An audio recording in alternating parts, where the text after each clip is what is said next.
The following content is provided under a Creative Commons license. Your support will help MIT OpenCourseware continue to offer high-quality educational resources for free. To make a donation or view additional materials from hundreds of MIT courses, visit MIT OpenCourseware at ocw.mit.edu.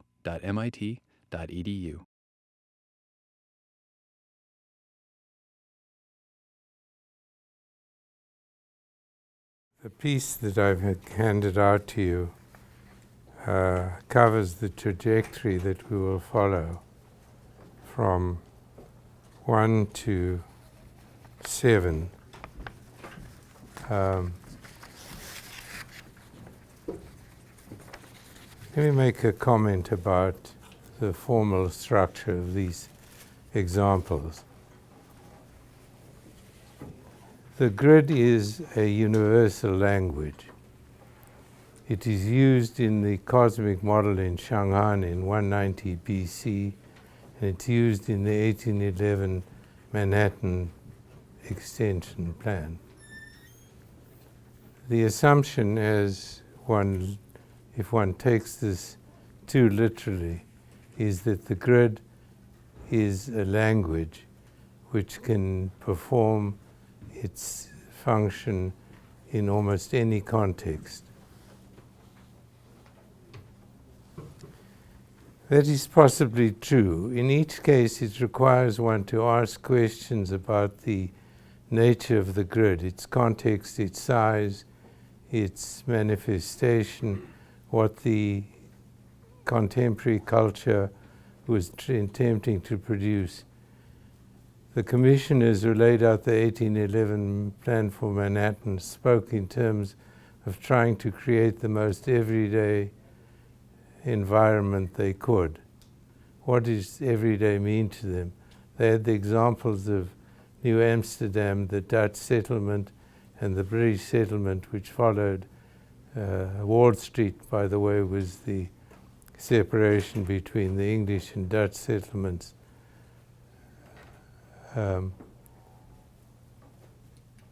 So the explanation for the centralized cosmic order of Chang'an and the same or similar use of a grid in Manhattan many years later, the second set of plans are plans of grids of many European center cities. They are all grids, but infinitely varied in size and dimension. The third diagram is that of a bastide town in the southwest. This one happens to be a town which divides the blocks up according to a diagonal measurement. I'll deal with that more carefully. The next is a diagram, a fictitious diagram of a Roman town, showing the rectangularity which exists around the tying of a central knot by this subdivision of the blocks according to a horizontal east-west line and its north-south line, the decumanus and the cardo. And the last is an example of contemporary fascination with linearity, following the notions of machine performance. Henry Ford, who probably advocated assembly line production more than any other industrialist in modern times, when he wanted to make his own city in Muscle Shoals in Alabama, didn't use a linear system. Maybe there are very few plans of Muscle Shoals, but it was a long city which really interfaced agriculture and industry Ford's notion was that America had gone wrong in building industrialism without agriculture. His postulate for muscle shoals, which I'll discuss later in this class, is interesting. Every person, Henry Ford said, anybody who works for me should have spent part of his time in a garden or in a creative agricultural performance of some kind. The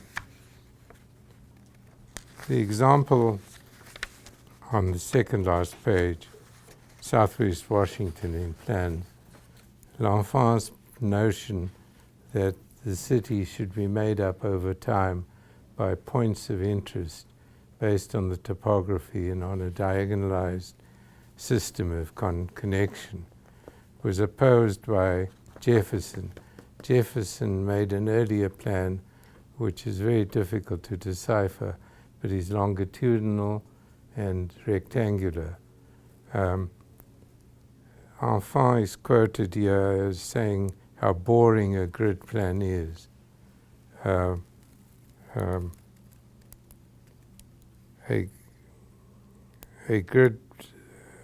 Grid plans are tiresome and insipid, however answerable they may be on paper or seducing they may be on first aspect to the size.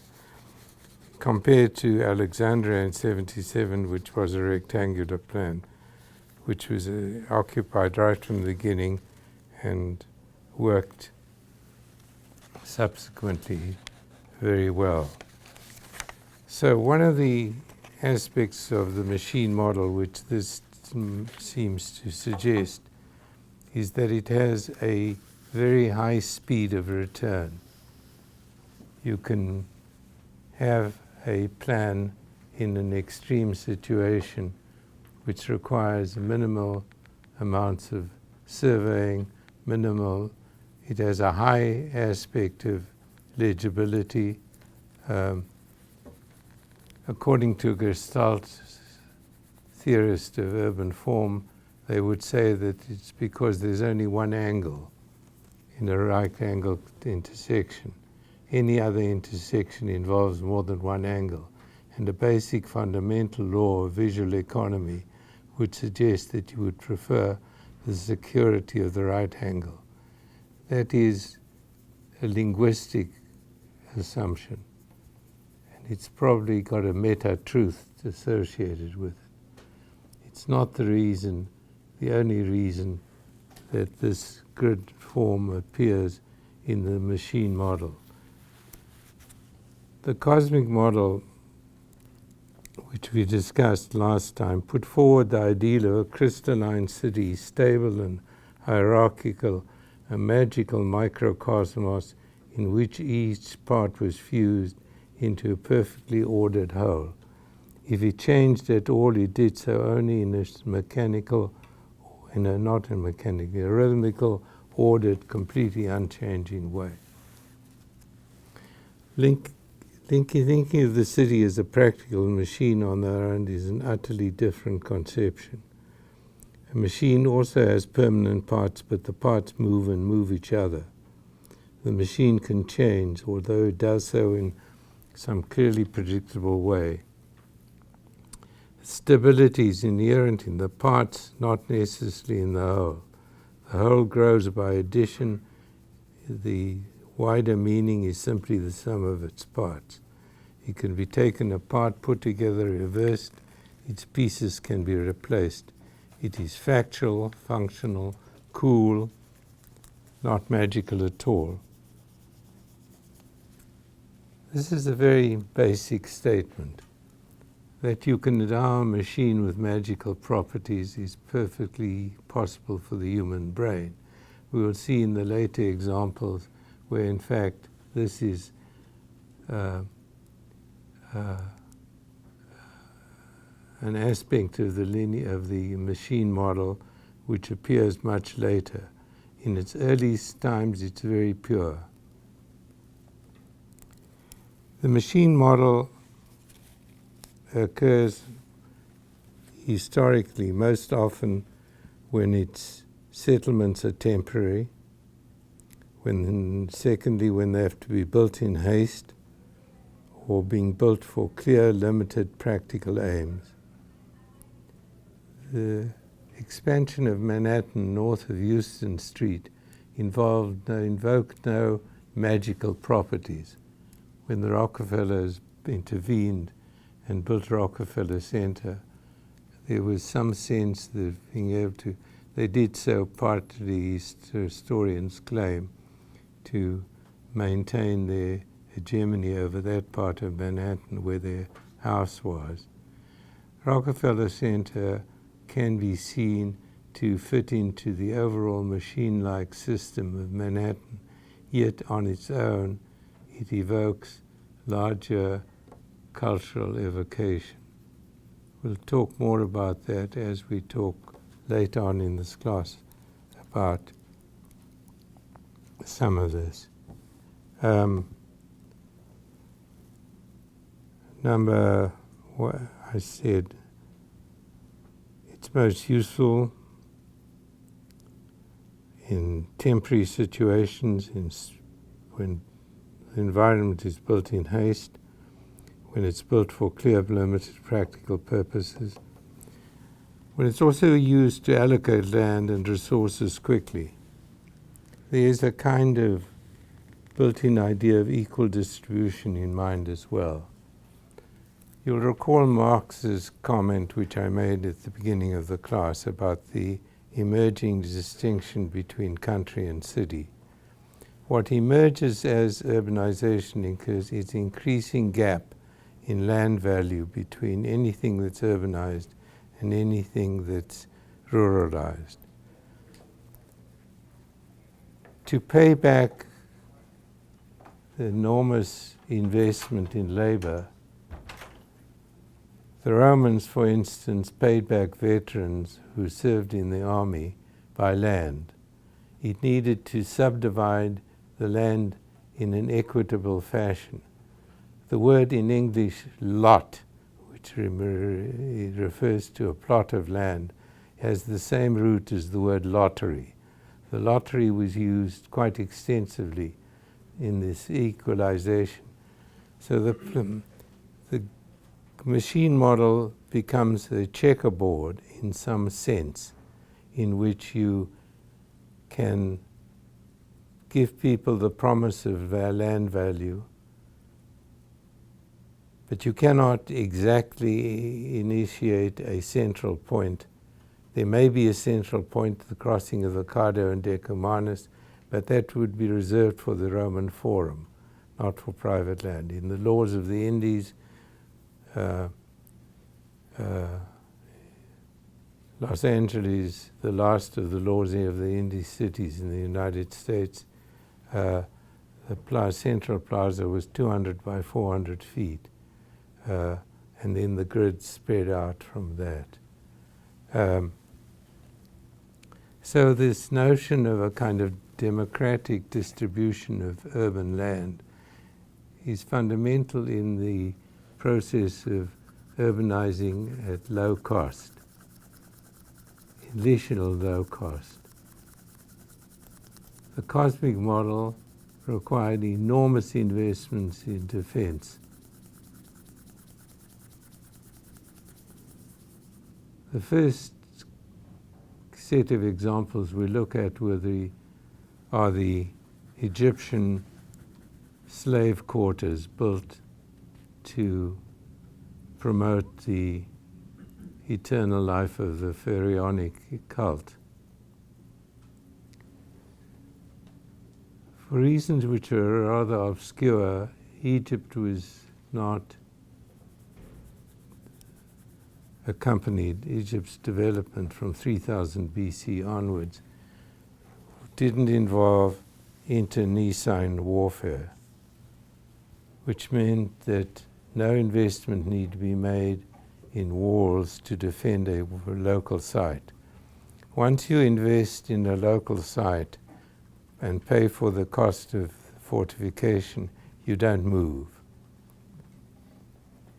Egypt had no, Cairo is a much later phenomenon.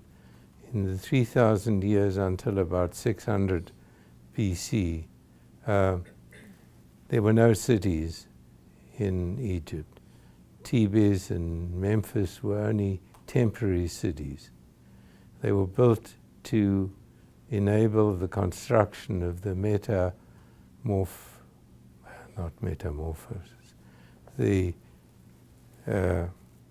metaphysical structures for the post-life of the pharaoh. It took so much human labor to build one of these cosmic structures that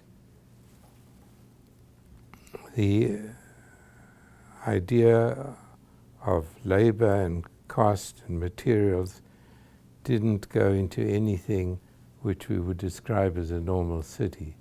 It went instead into the business of constructing an environment for the afterlife.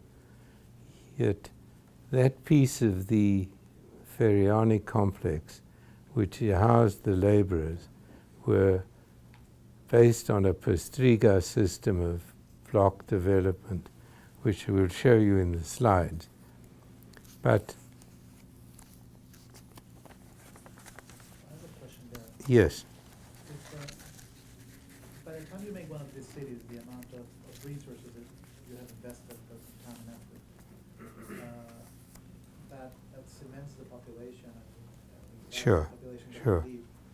How does it work in cities like, I'm thinking of Teotihuacan in Mexico, or Patapur-Sikri in India, that were these vast complexes, and eventually they... Both of them disappeared. Fatehpur-Sikri disappeared because of a fundamental problem of water, a miscalculation of the amount of salt in the water, which caused the city to be... Prior to modern times, few cities have disappeared. Fatehpur-Sikri is one of them. Teotihuacan, under Mexican rule, became a tourist artifact. The Aztec religion was no more fundamental after the Spanish hegemony. So it lost its fundamental purpose. We don't lose cities as easily anymore. And that's an argument will come about later in this class. But bear it in mind. The death of cities is really a phenomenon of pre-modern times. And both examples you give lost their sense. The one lost its fundamental mechanical system. Salty water is no longer the basis for a wonderful town that Fatehpur-Sikri was. And Teotihuacan just didn't have an adaptive mechanism to sustain its growth. There was no reason for it to grow. Tenochtitlan, on the other hand, had all of the capacity as a capital city on the lake. The combination of the mysterious quality of the original of the landing of the eagle in the center of the cosmos, that was taken over as an astronomic. Anyway, we'll talk more about this. You raise an interesting argument. According to the 5th century Greek historian Herodotus, I don't know how he knew this, but 100,000 men were engaged for 3 months each year for 20 years in moving blocks of stone to a pharaonic site. He claims that there must have been something like 4,000 workers which had to be housed permanently. Sir Leonard Woolley, the archaeologist writing about Tel El Amarna, describes the housing as monotonously alike, each with its kitchen parlor in front, its cupboards and bedrooms behind, the very pattern of mechanically devised industrial building. The same arguments are made by other archaeologists. The distinction between enslavement of labor and cultic objectives is characteristic of this Egyptian phenomenon. A more elaborate system of using the machine model takes place in the Hellenistic towns. In colonial situations, it's very unlikely that the mother city will be replicated in the colonial system.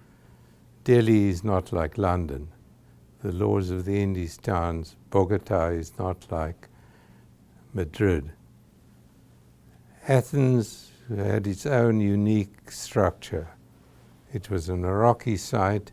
It had limited agricultural resources, and it needed to expand as part of its Mediterranean expansion to the south, to Africa, to the east, to Asia Minor, and to the west, eventually to Sicily and to southern Italy.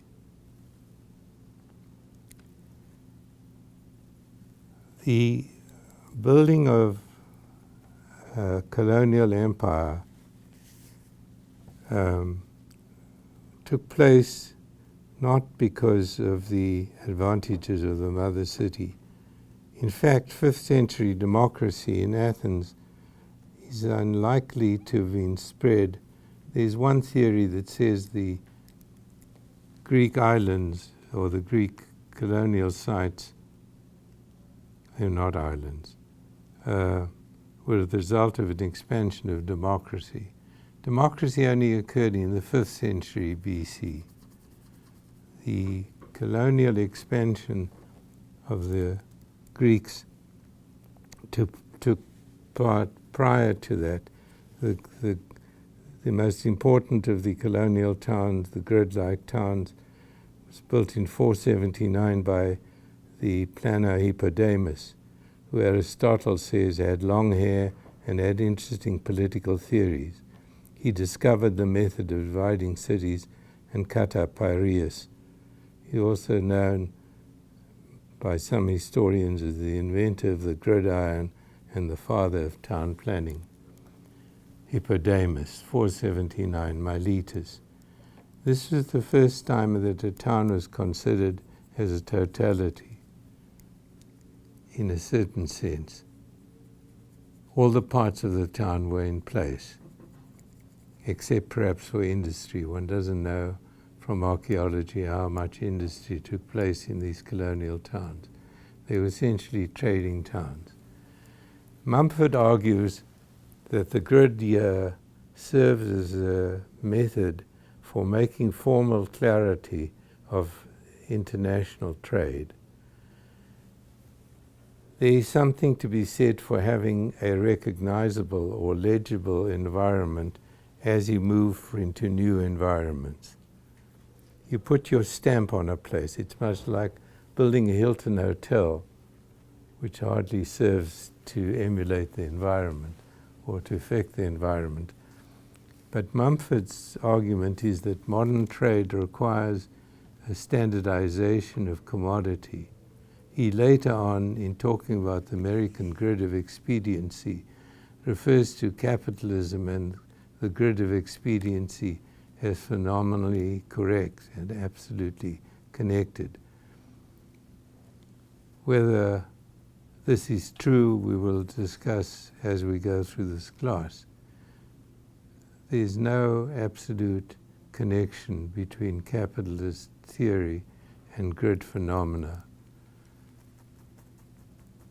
I'll speak to this point a bit later in this class.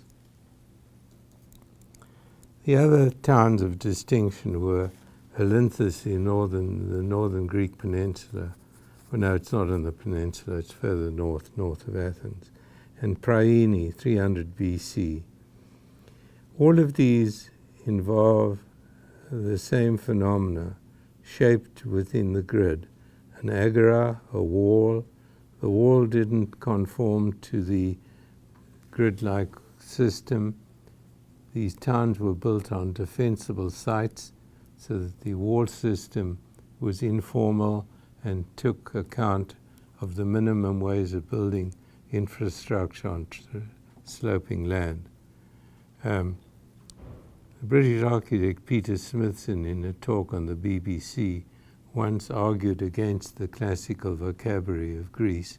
He, of course, is an architect who was very interested in informalism, and he argued that one should really look at the Greek fortifications as a structure for one's intellectual heritage rather than the classical system of the Greeks. God alone knows whether he's right or wrong, and he won't tell us.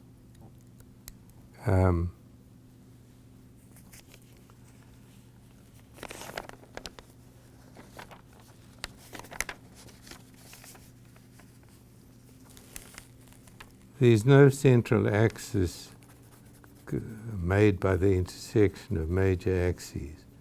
The agora was at the center. The grid was exemplified again as a grid of absolute equality.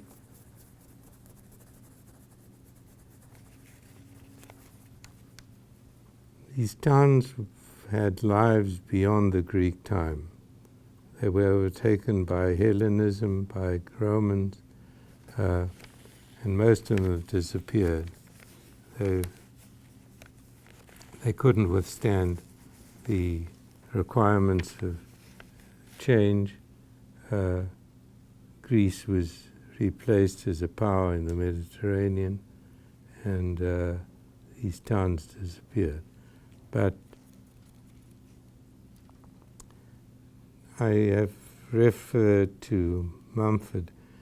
He says, I quote, "A new regularity and system in commercial affairs causes a formal order that when you're faced with the presence of a hill or curved bay, there is no effort at adaptation for change of pattern." A similar phenomenon occurs in the Roman Empire. I'm just going through these things very quickly because we're limited in time. Each of these examples has a literature available to it. If any of you want to follow the particular literature involved, just send me an email and I'll send you the references. It's impossible in a class like this to go into the details more than the general description. You have to assume that the generalizations are correct. It's my fault if they're wrong. Rome built cities in an empire. There was no empire to the extent as in the world's history prior to the Roman Empire, not in scale. The Romans built something like 5,627 towns. Towns were often at the intersection of important points. The empire stretched from Scotland to Slovakia to the Middle East, to North Africa. Again, some of the same phenomena occur. Timgad, the great Roman town in North Africa, is a town for veterans. It's subdivided into equal blocks to repay veterans for service in the war. There are two characteristics of the Roman town, which, again, the same phenomenon of the commercial order, of an international commercial order, creating the logic for formal order, for local formal order. Germanicus, the Roman general, says, "I can feel I am still in Rome if I journey from London, or the beginning of London, Londinium, to Rome." The poet Rutilius Natamanius says, "A city of the far-flung earth you have made." So there are two compunctions in the Roman city. The one is to create a locus, a place of significance, much like a camp. For that, already the connections to the space outside of the town is made by emphasizing the Cardo and Decumanus system. Where the Greek town, much like the magical town before, it was an isolated phenomenon sitting on often very complex territory and building a wall which fitted the territory's form. There was no, although there may be a port here, as in the case of Praini, there was no attempt to connect this to anything else. There was no empire large enough. The Roman town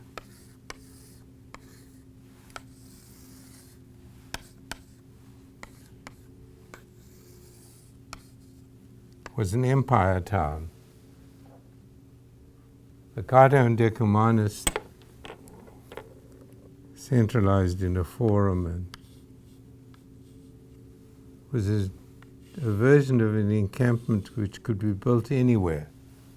It's the basis of London, it's the basis of Paris, it's the basis of Bratislava, it's the basis of 5,000 settlements. That's A. We call this castramentation.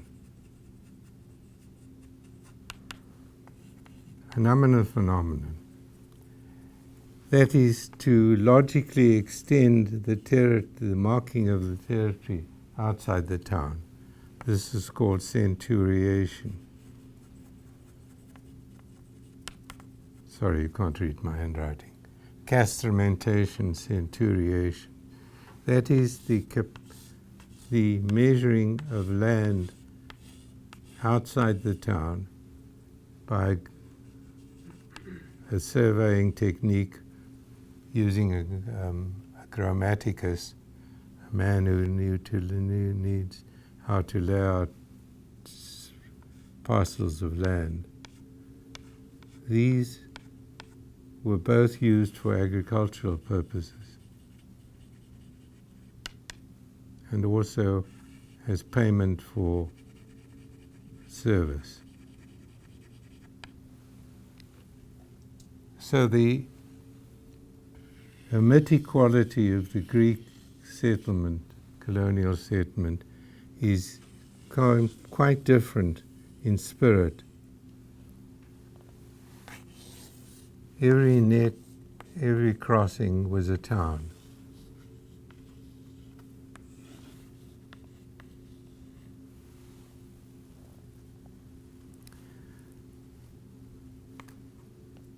The notion of being the center of a empire is different than the metaphysics of being the center of the earth. The one is provable, the one is not provable. The one is metaphysical, as in the cosmic model. You'll remember my quoting Mircea Eliade as regarding the centeredness of the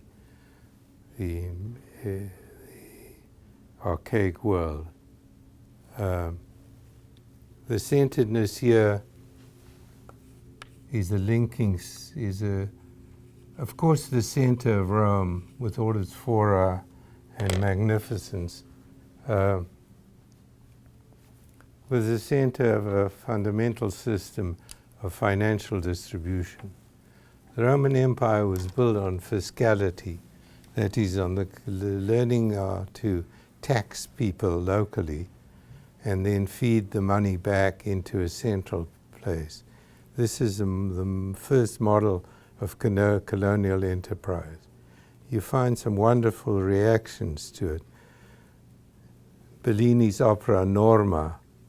Has anybody seen Norma? You should see Norma. Norma is the story of the Roman occupation of the capital city of Gaul. And Norma is the local woman who leads a revolt against the Romans. She, of course, falls in love with the Roman lieutenant, and both of them disappear into the God knows what.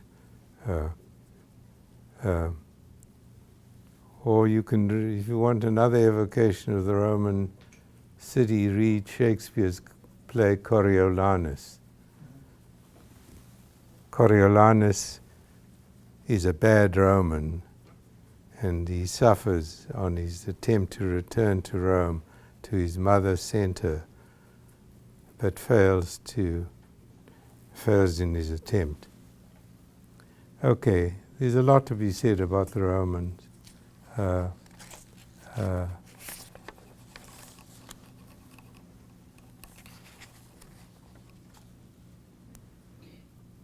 The territory subdivided by the grammaticus is generally 6 by 6 or 36 units. And this is the circumference of land plowed by one ox in one day.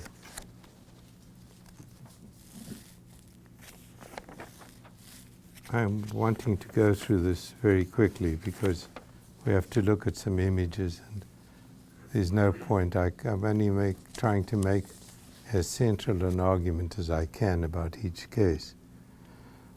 One of the arguments I'm not making is the influence of materials on. The Romans were the first people to invent concrete, and the public quality of the Roman city is ascribed to the availability of concrete. For those of you interested, there's a piece by an MIT professor, Heather Lechtman, called Roman Concrete and the Roman Architectural Revolution. She argues that hydraulic setting cement was an attractive ceramic medium for imperial buildings. It could be processed at ambient temperature from readily available raw ingredients and cast into large designated spaces. It produced integral monolithic structures which could be incrementally extended. The Greeks had to meet in the open space. The Jews still meet in the open space against the Western Wall, against the remnants of Herod's temple. The Romans for the first time made it possible to enclose space. Angkor Wat, the spaces are no larger than about 6 feet. MIT's corridor is a pre-concrete phenomenon. The Pantheon is an example, but Lechtman doesn't only refer to the Pantheon, she refers to the aqueducts, to the whole system of building public buildings at the scale that they did. The Greeks weren't great builders. They were aesthetes.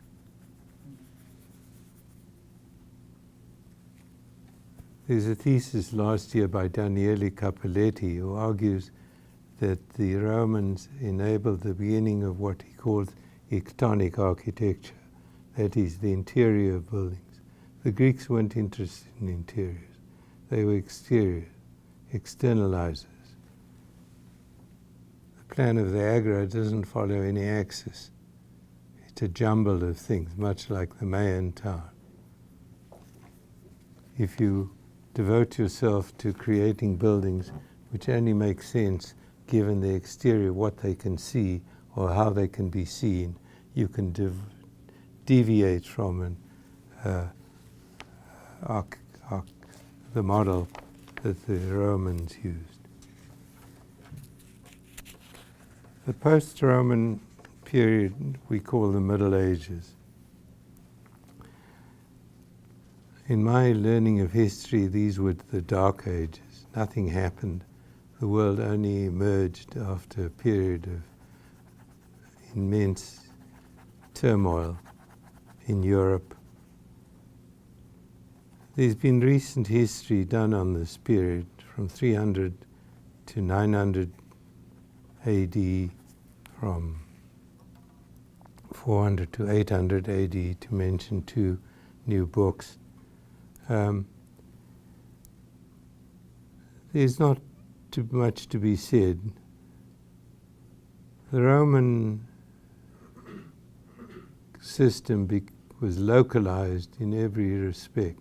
Large families of the church took over sites from Roman camps. The fiscal system had to be, there wasn't a centralized economy funding taxation into Rome. So they've set up a competitive system for towns.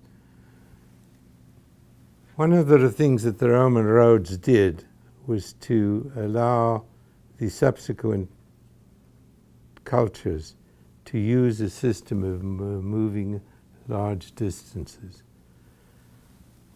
The Christian church took advantage of this. In the story of Campidoglio del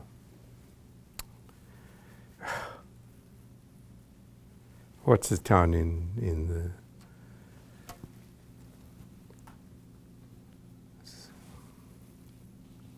my mind just slips.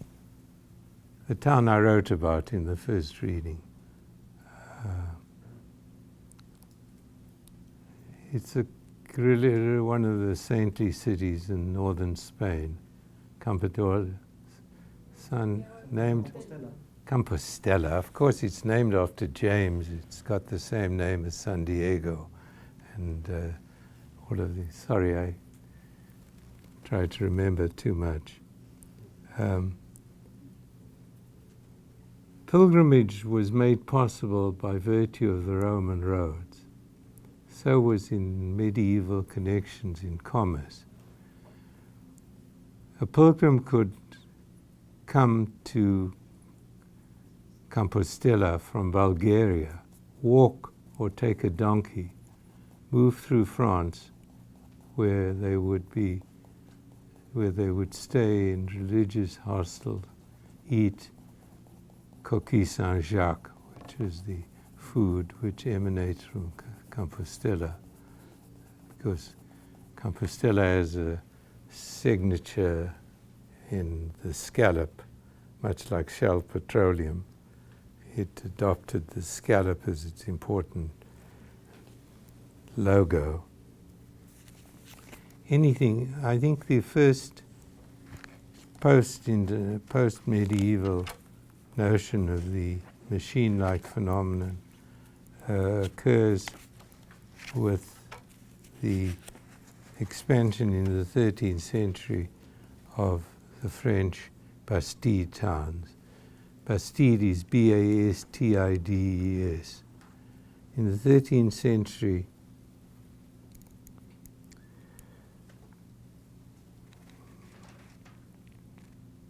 the Central Royal Authority built something like 177 new towns in the French territory in the south. Between 1241 and 1241 and 1330, you have towns like Carcassonne, Beauvais, Montpazier, Aigues-Mortes. These settlers who were asked to come and populate these towns were there because the French authority wished to pose defense, impose their will on distant parts of the empire. They also developed as market centers. A grid of convenience, the quickest and most equitable way of laying out a town on a new site. The form of these towns is also grid-like. The plan differs in some fundamental respects. The plan is a formal order which is generally orthogonal, but the plan, it doesn't follow the Roman preoccupation with a single axis. It pairs roads in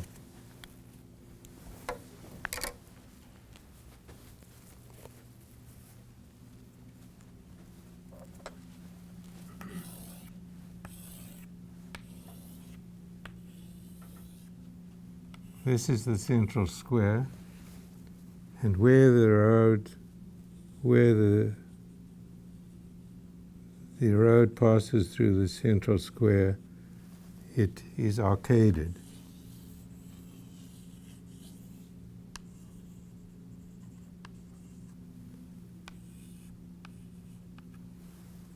The church is generally located on a side site. these sites are subdivided in grid fashion. There's a gate here, there's a gate here, there's a gate here, and there's a gate here. The same impulse to make it attractive for people to migrate, to pay them for the effort of migration, the state takes on the role of building the walls, and so on.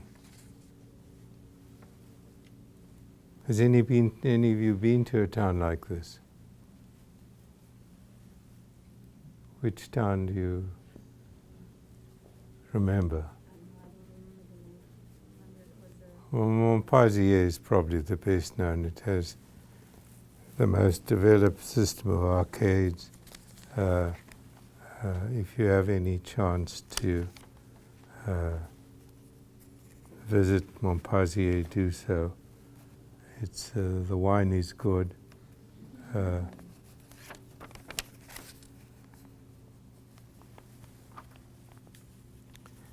The arcades are called colonial,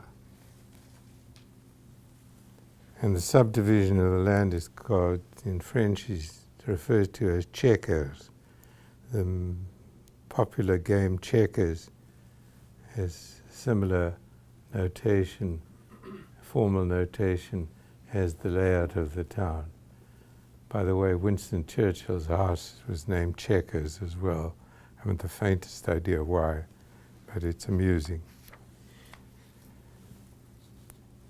The largest decentralization after the Roman occurs in the Spanish occupation of Latin America and the southern part of the United States.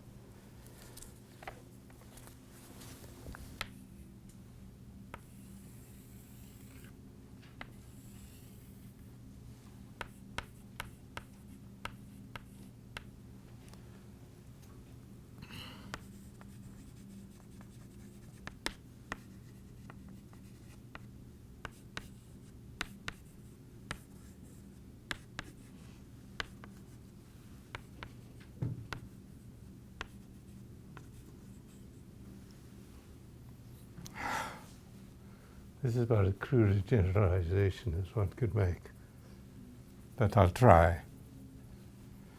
In 1494, the meridian of Tordesillas divided Latin America into a Portuguese domain and a Spanish domain.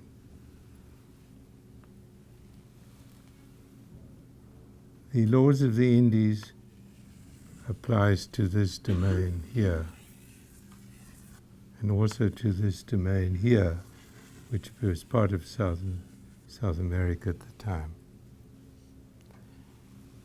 We'll talk about the grid of expediency here and the Cataneo model here. Cattaneo. New Haven, Savannah, Charleston. Let's make some generalizations about them.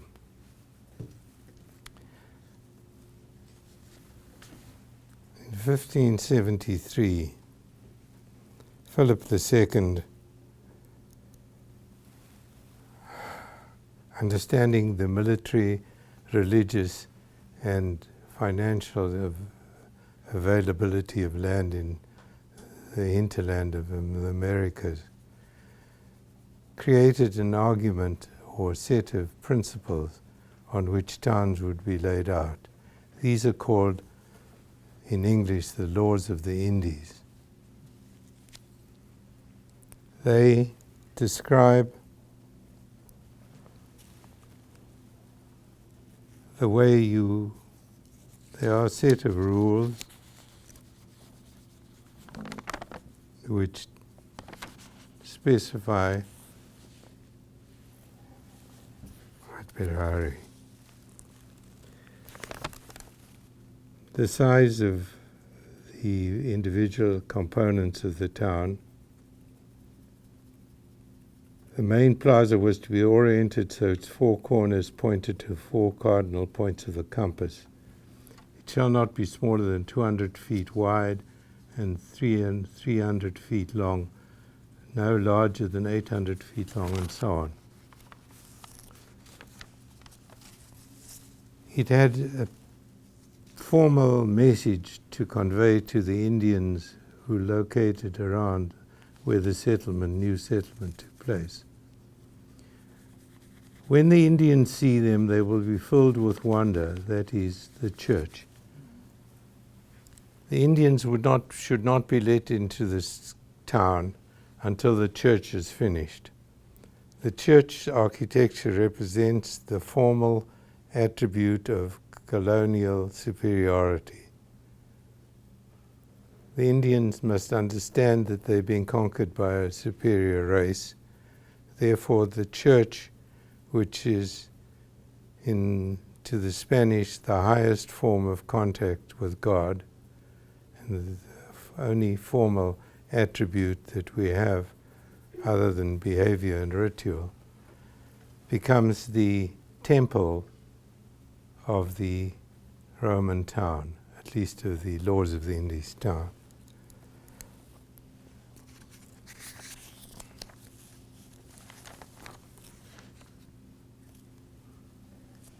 St. Augustine, Florida, was the first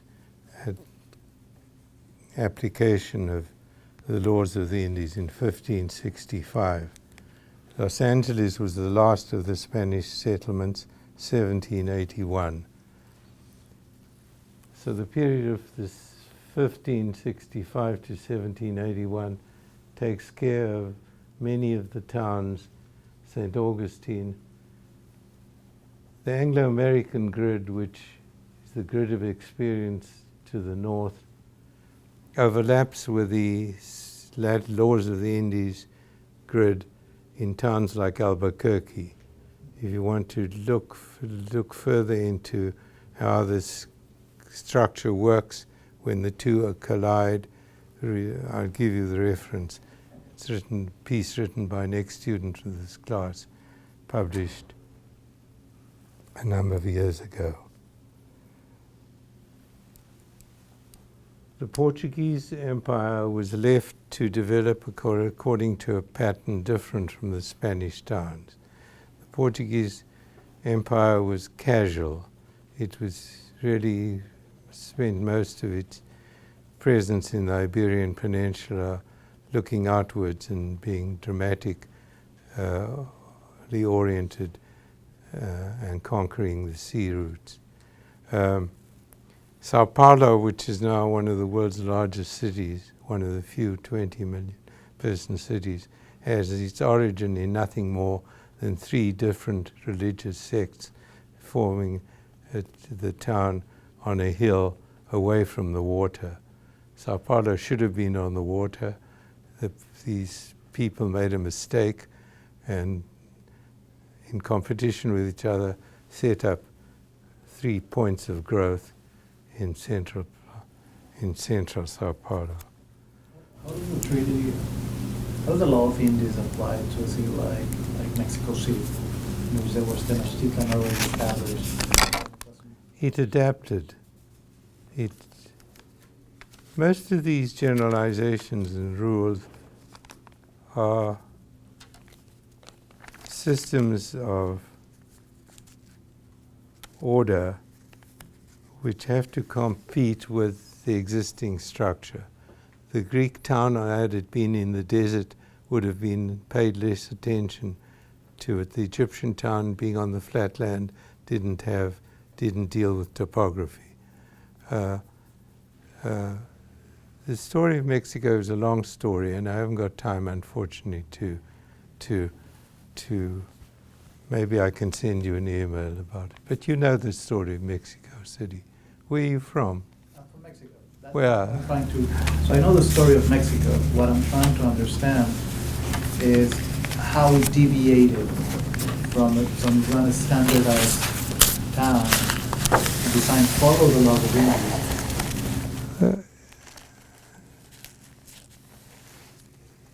it followed it as best it could. One needs to look at Bogota or Quito to find much purer examples. I'll show both Bogota and Quito. Much purer examples of building new towns on the basis of little competition. Mexico City was unusual. Most of the laws of the Indies towns were new towns. Okay. Let's jump.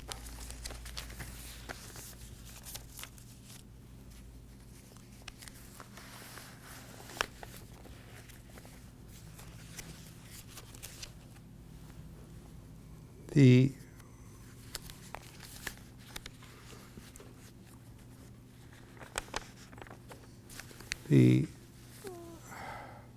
amount of time left for discussing the influences on the laying out of most of Central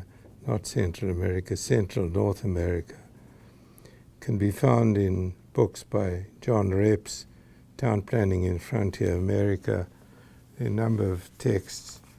One of the best that I would refer to is Conzen's writing. The reference isn't in this class, it's for class number 24. Conzen, a British geographer, has written very excellent stuff.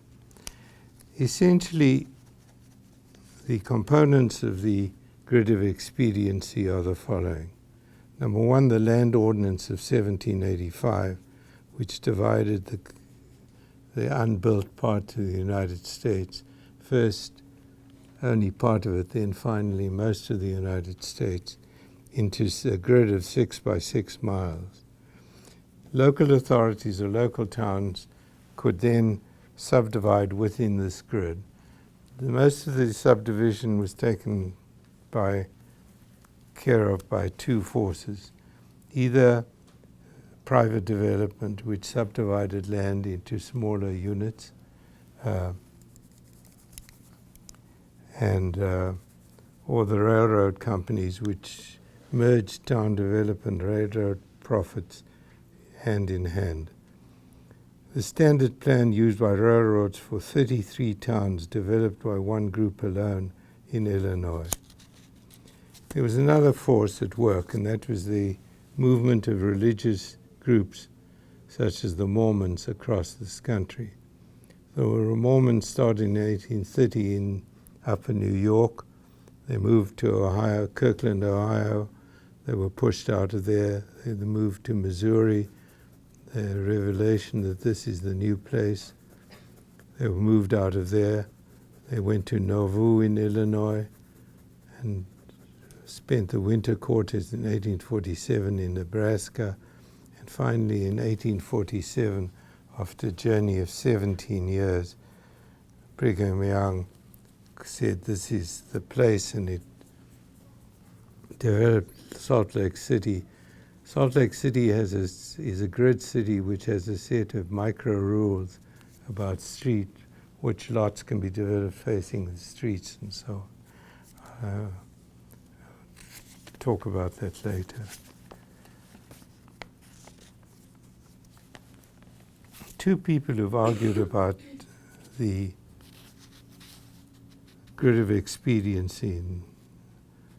Lewis Mumford is called urban land becoming a mere commodity by the parceling of land, a quick conversion of farmstead into real estate and a quick sale.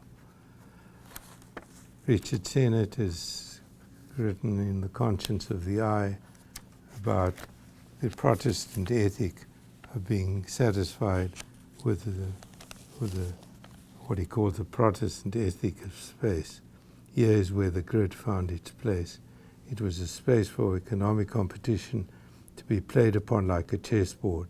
It was a space of neutrality, and neutrality achieved by denying to the environment any value of its own. This relation to this attempt to argue in this way argues that if I buy an IBM share, I buy a piece of its typewriters, I don't know if it still makes them, a piece of its real estate, a piece of its land. My $5 share or $47 share is a commodity as a reduction of a large complex whole. Their argument is that the city is a complex whole, and reducing it to a commodity by gridding it takes no account of the essential qualities of a city. There's a kind of cosmic memory associated with this critique, and it's laid on the... How capitalism developed Boston with no grid is, of course, a question I would ask Richard Sennett or Lewis Mumford. Not all American cities were like Chicago. The Cataneo cities on the East Coast, I haven't got time to, but they essentially are best described by the Plan of Savannah, written very elegantly in an analysis by Stanford Anderson, who's a professor in the Department of Architecture. It essentially takes the grid plan and centers it into neighborhoods with parks in the center. It divides the road system into wider roads which run north-south. Why do the roads of Manhattan are wider, 100 feet wide, going north-south, and 50 feet wide, going east-west? What are the roads connecting in a Roman sense? Docks, water traffic on either side of the island. So the east-west streets should have been wider than the north-south streets. The north-south are avenues. Why? Let's try to answer that question in talking about the 1811 plan. The 1811 plan was no cosmic plan. It's, according to Roy Strickland's writing, it simply adapted the measurements of the British settlement, which took over the Dutch original 1623 settlement. There was a wonderful exhibition of the 1811 plan in New York last year. I don't know if any of you saw it. Did you see it? Pity. It says more than I can possibly say. In the Commissioner's report, it says, we could not bear in mind that a city is to compose principally of the habitations of men, and that straight-sided and right-angled houses are the most cheap to build and the most convenient to live in. The effect of these plain and simple reflections are decisive. So here we have a plan which many people have commented on. A plan which has allowed enormous subdivisional specialization. A plan which has allowed a southern sector to grow as a financial center, a central part as a part for down stores, for department stores, the combination of housing and offices and commerce in the rest of the plan. Essentially, it's a plan which Koolhaas has correctly written about as delirious. One of the advantages of a free system, there have been rules about the building of Manhattan ever since, the protection of the sidewalks, the height at which buildings could be built, and so on over time.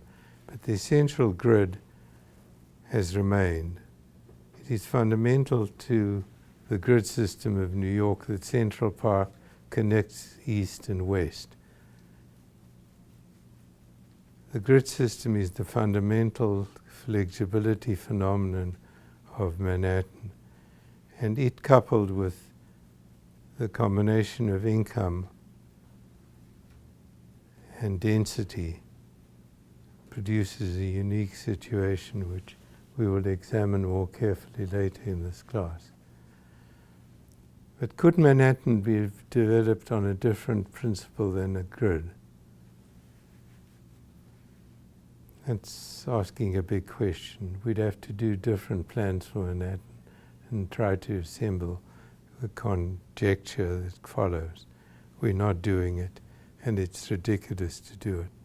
The lessons from Manhattan are to be learnt by virtue of reading the original plan and studying the attempts to modify it. It's like many... How are we doing? 2 minutes. Like many city plans, is in a constant state of adaptation. The Second Avenue subway is the last, the most recent of the distortions of, not the distortions, the adaptations to the plan. The attempt to road price Manhattan failed. It's probably likely to occur at some time. The impossibility of connecting the hinterland to the center is evidenced by the fact that New York, one of the primary commercial cities of the world, has the worst international airport system of any city competitively. It's only the arrogance of New York that lets it get away with having a second-rate airport system. You cannot... Those of you who experienced LaGuardia and Kennedy and New Jersey and have been to great new airports can argue for yourselves the distinction. Carnegie Hall is one of the most uncomfortable places to listen to great music. Again, New York gets away through a kind of economic arrogance. There's a theory which is highly personal to me. That is, if you develop enough economic strength, you need not follow it by making everything of the highest order. It's a stupid phenomenon, but maybe it's true. It's only in China, which has new wealth, that people can build new airports. It's of course not totally true. But one of the major concerns about the additive quality of the Chinese city is that it is a city of addition and has lost any of the attributes of a cosmos or even a Roman camp. But we'll go into that some more. The last group of slides will deal with the evocation of linearity and more modern concepts of the use of the idea of the machine. So why don't we look at them? Otherwise we'll just go on. This is a long class. There's an enormous amount of stuff.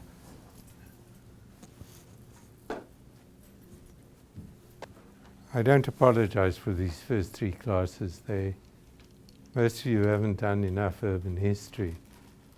Here are two examples. The one on the right is from Tel El Amarna.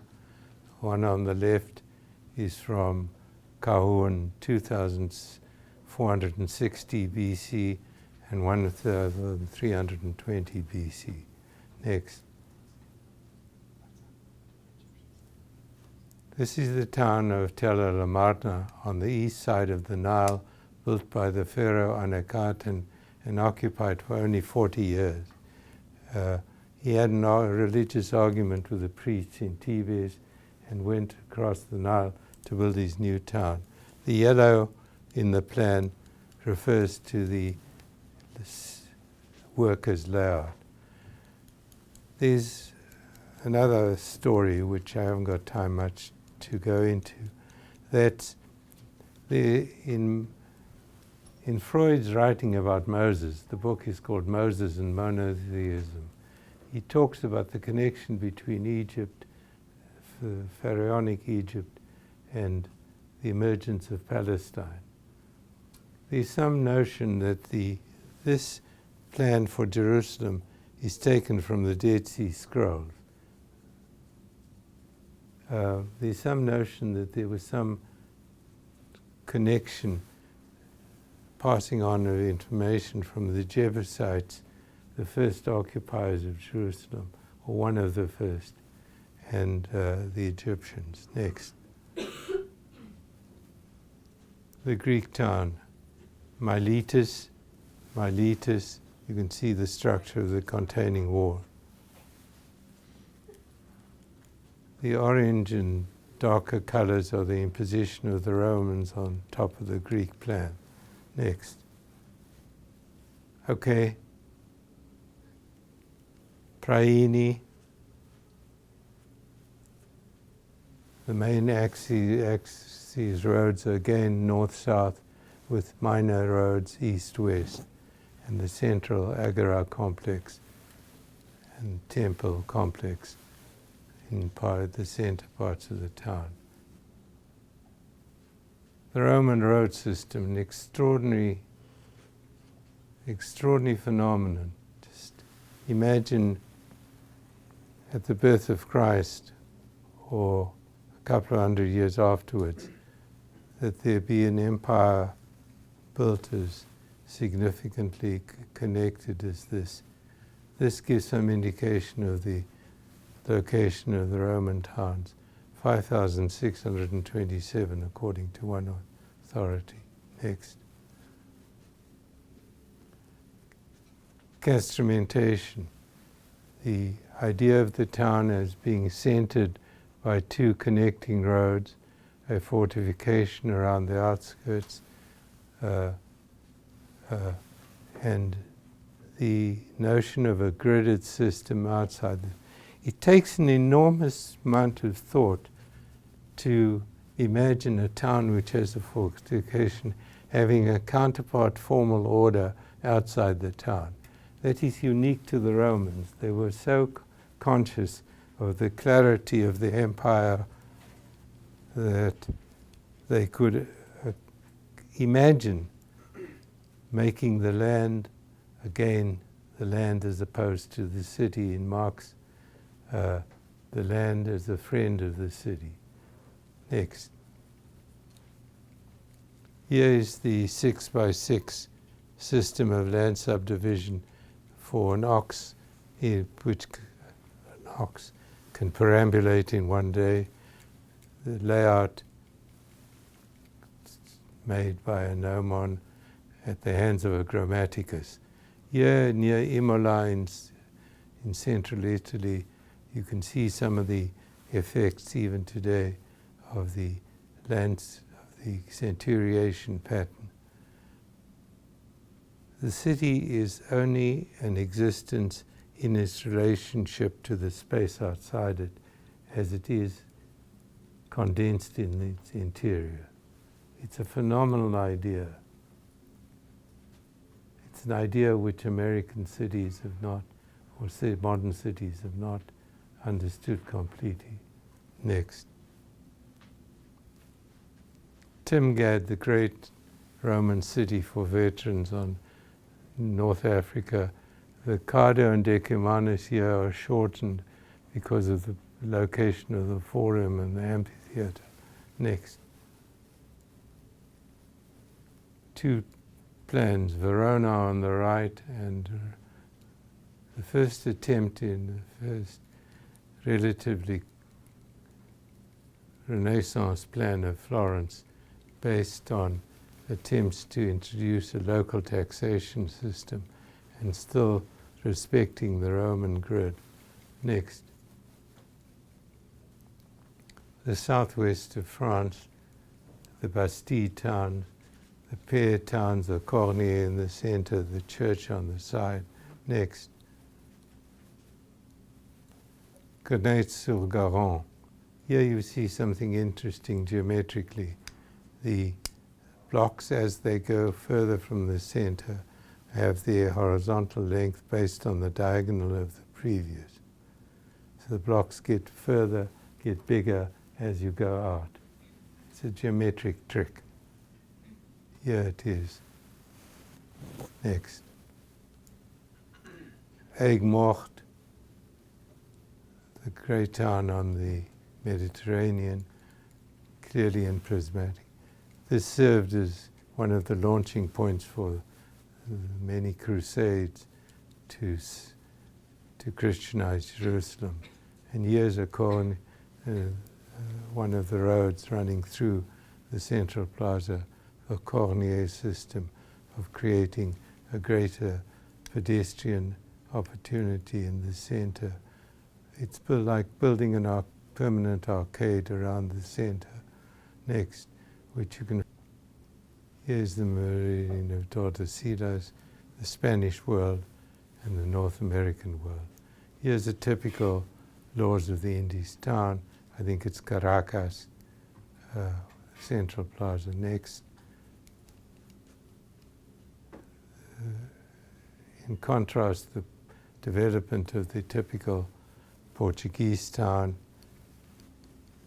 as you can see from its early stages as it develops along strips. Next. Again, thank you. This is a thesis done on examining the laws of the Indies in detail. It's a thesis done here at MIT by Guillermo Frontado. He looks at the streets, at the plazas, and interprets the laws in formal terms, what distances they occupy, what sections they produce, and so on. Next. So here is the subsequent development of two central capital Latin American cities based on the laws of the Indies. Here the major churches on the central plaza. Here you see the adaptation of the central plaza theme in subsequent decentralized plazas. Next.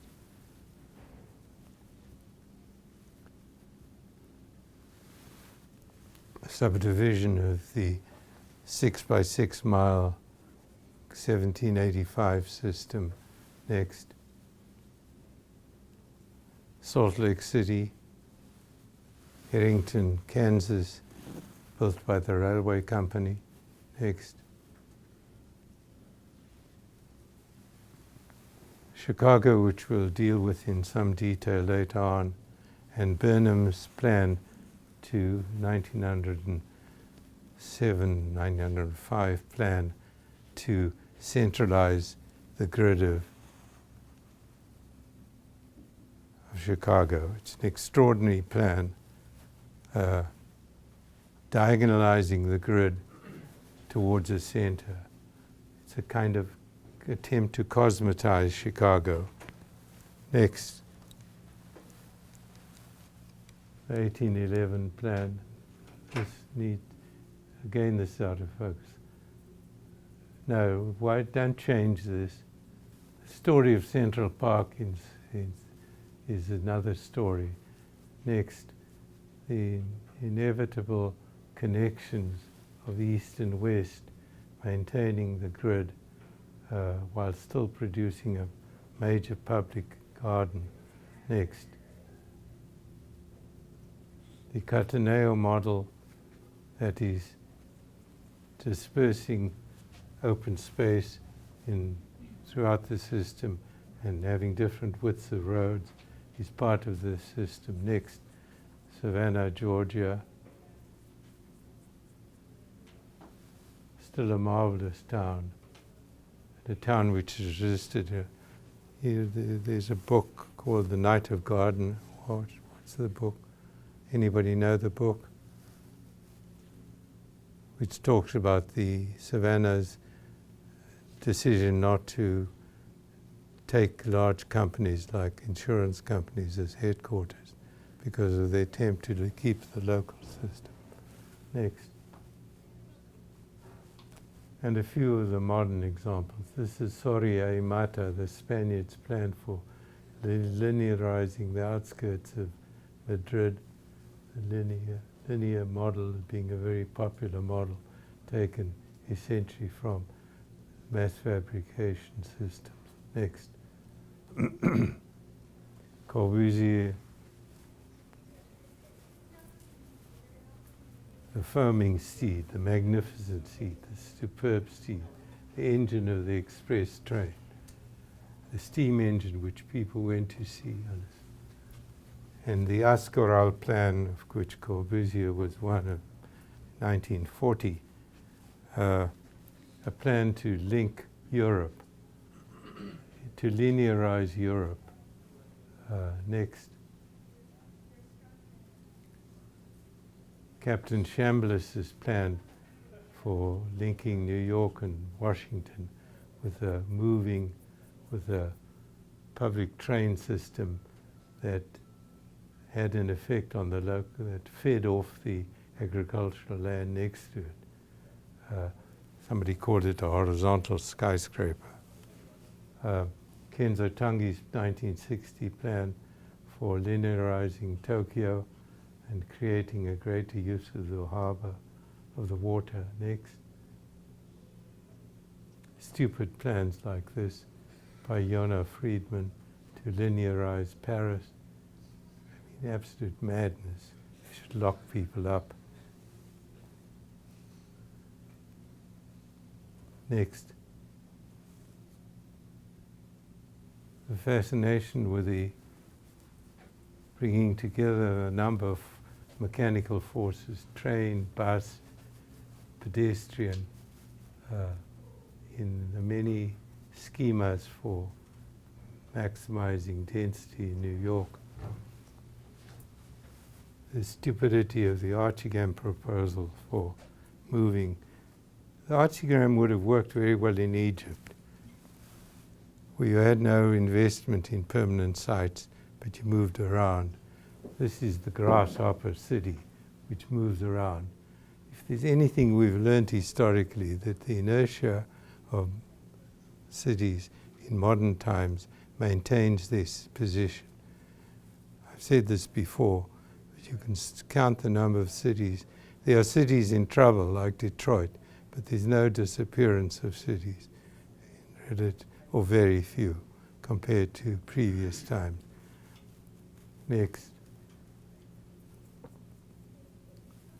Let's go on. Buckminster Fuller's notion of using a single machine, a dome, to cover the whole of the city, Manhattan. Next. I think we end here. This is Lud Behrens's proposition for the AEG factory. Just about done. In Berlin, showing the wonderful, correct place for every worker in the system. And here, the nightmare of Soweto, outside Johannesburg, or part of Johannesburg, where race created a new town based on in which the machine model is exemplified par excellence, with no attention paid to anything else but the disposition of houses in free space. Okay.